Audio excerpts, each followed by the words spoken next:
네, 보다 자세한 종목별 대응 전략 세워보도록 하겠습니다. 글로원 파트너스 이성웅 이사님 연결합니다. 이사님, 안녕하십니까?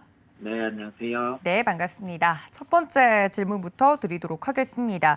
원자재 가격이 큰 폭으로 좀 하락을 하면서 이 안도감이 들기보다는 오히려 경기 침체를 시장이 반영하지 않을까 하는 걱정의 목소리가 더 크게 들려오고 있습니다. 관련돼서 시장에서 짚어봐야 될 포인트 정리해 주시죠. 네, WTI 기준으로 유가가 8%대 하락을 하는 걸 시장 통해서 저희가 확인을 할 수 있었고요. 이 시장이 상당히 특이한 흐름입니다. 어제 같은 경우가 그 특이함을 더 나타내는 시장이었는데, 일단은 그 시장이 다우지수, 나스닥 지수가 동시에 하락을 하다가 장기물과 단기물, 즉 2년물과 10년물 같은 경우 채권이 그 역전 현상이 나오면서 또다시 이게 기간이 언젠지는 알 수 없지만은 이 금리의 역전 현상은 경기 침체가 발생하기 전에 나타나는 시그널이라는 점이 있다 보니까 또 거기에 따라서 채권 가격은 채권에 대한 수익률은 위로 올라가면서 만난 게 아니라 떨어지면서 이게 꺾이다 보니 그 금리가 떨어지는 점, 그 점을 초점으로 맞춰서 나스닥은 반등이 나오고, 그다음에 다우지수 같은 경우는 대표적으로 에너지 업종이 강했다 보니까 유가가 하락하면서 이 업종이 밀리면서 시장이 반대로 엇갈리게 다우, 나스닥 이렇게 흘러가는 흐름이었는데요.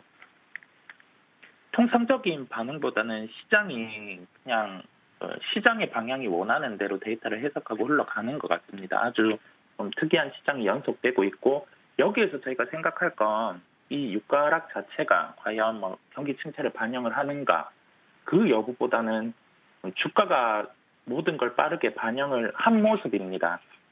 침체가 어떻게 오고 거기에 대해서 또 예단을 해서 지수가 더 하락하고, 그 걱정을 하기보다는 단순히 유가의 하락에만 한번 초점을 맞춰보겠고, 그렇다고 하면은 유가 하락에 대해서 반대급부의 업종을 체크가 필요하겠습니다. 시장에서 그만큼 유가가 상승을 하면서 실적 기여도 좋지 않았고, 그다음에 유가가 상승하면서 향후에 대한 불안감이 커졌던 그러한 업종에 대해서 체크를 하고 갈 필요가 있다는 점을 오늘 포인트와 연결하도록 하겠습니다.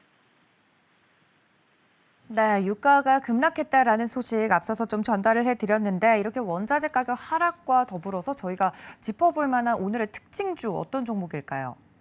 네, 유가의 상승과 반대되는 쪽은 항공주도 있고, 그와 관련해서 파생돼서 여행과 관련 이런 부분이 있겠지만은 아주 직설적으로 연계가 되는 게 화학 업종입니다. 그렇다 보니 이게 특정 제품을 판매하는 그러한 기업보다는 이제 직접적으로 유가와 반대급부가 될 수 있는 그 사업을 영위하는 종목을 말씀드리겠고요. 종목은 롯데케미칼입니다. 롯데케미칼은 순수화학 관련 사업을 영위하고 있습니다. 올레핀과 관련된 사업인데, 이게 저희가 원유 같은 경우를 가공을 해서 직접적으로 사용 가능하게 수출을 하는데, 그 중에서 하나의 물질이라고 할 수 있는 나프타, 납사, 이게 그 원유의 가공을 통해서 나오는데, 거기에 분해를 통해서 생산되는 기초 물질이라는 표현이 분자라는 표현으로 쓸 수 있는 게 올레핀입니다. 그렇다 보니 제가 여기에서 알 수 있는 거는 원재료 자체가 거슬러 올라가면 원유나 이 측면에 있다 보니까 유가 상승에 대한 영향을 받게 되고요. 유가가 하락하게 되면은 이 원재료 관련 부분이 기존보다 줄어들게 되니까 실적 부분에는 긍정적일 수 있습니다. 당연히 2분기 실적은 좋지 않습니다. 최근에 유가 하락분 같은 경우가 당장 실적에 반영되는 구조가 아니기 때문에 지금 구간에서 실적을 따지고 갈 필요도 없을 뿐더러 이 2분기 실적까지 이 주식을 가지고 갈 필요도 없겠고요. 지금의 시장 반응 자체가 시세의 연속성이 길면 이틀, 아니면은 2, 3일 정도, 짧으면 하루 정도에 마무리되기 때문에 조금 타이트하게 그런 이벤트의 접근이라든지 모멘텀의 접근 같은 경우도 타이트하게 접근할 필요가 있다는 강조를 한 번 더 드리겠습니다. 예, 오늘 첫 번째 주제에 대한 포인트는 유가 하락 같은 경우가 8%대가 나타났고 이게 경기 침체라든지 그 부분에 대해서 생각을 하기보다는 단순하게 1차원적으로 유가가 하락했을 때 반대급부로 좋아지는 업종에 대한 체크가 필요하겠고 항공업종도 있겠지만은 저희는 아주 직접적으로 연결되는 화학업종 중에서 순수화학업종에 대한 말씀을 드렸고요.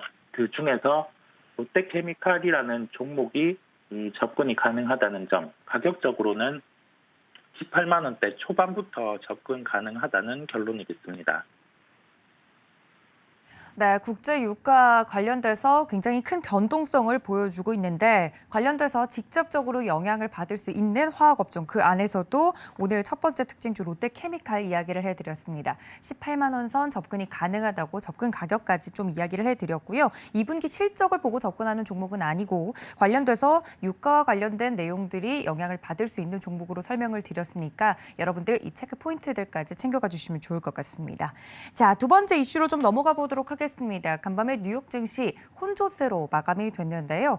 다우지수 같은 경우는 하락하면서 거래가 마감이 됐고 S&P 500은 소폭 상승, 나스닥이 1.75% 뛰었습니다. 이렇게 좀 뉴욕 증시가 혼조세를 보이다 보니까 오늘 우리 증시의 방향성을 잡기에도 좀 어려울 것 같은데 관련돼서 시장의 체크 포인트 어떻게 정리해 볼 수 있을까요?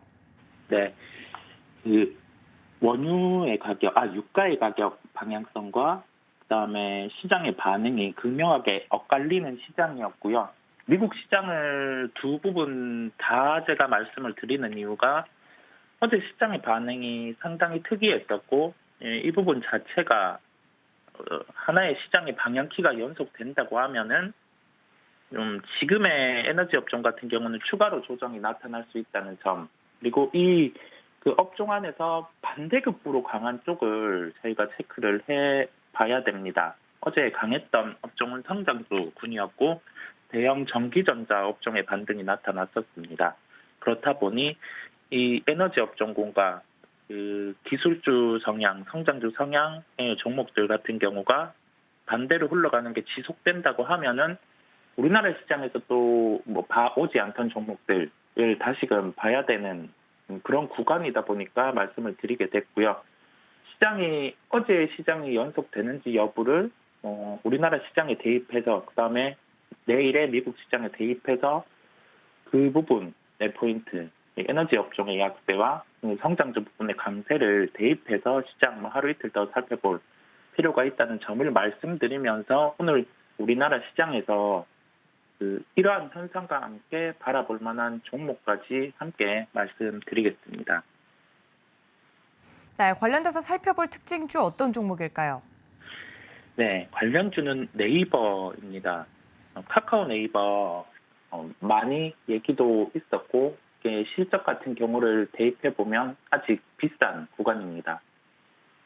그러한 비싼 구간임에도 말씀드리는 이유는 실적에 대한 접근은 아닙니다. 시장이 반등이 나올 때 저희가 전에 금요일 사례 때도 그렇고 어제 사례 때도 보면은 시장이 시가총액 상위주 위주로 먼저 반등이 나타나고 이 시가총액 상위주 중에서도 낙폭과대 또는 이 수급이 비어있는 그쪽으로 먼저 상승이 나타나게 됩니다. 어제는 네이버, 카카오, SK 하이닉스, 2차 전지, 양극재와 관련된 그 종목들이 반등이 나타났었고요. 반면에 자동차라든지 음식료 같은 경우 시장에 대비해서 강했던 업종들은 주가가 되려 조정을 나타내는 모습이었습니다. 이 시장의 현상을 먼저 이해를 할 필요가 있겠고 낙폭 과대주로서 어제 반등이 나타났고 어제 미국 시장의 반응을 살펴봤을 때는 추가적으로 한 차례 더 상승이 가능한 모습을 보여왔습니다. 성장주군 같은 경우가 반등이 나타났기 때문에 이러한 시사가 연결될 가능성이 높겠고요.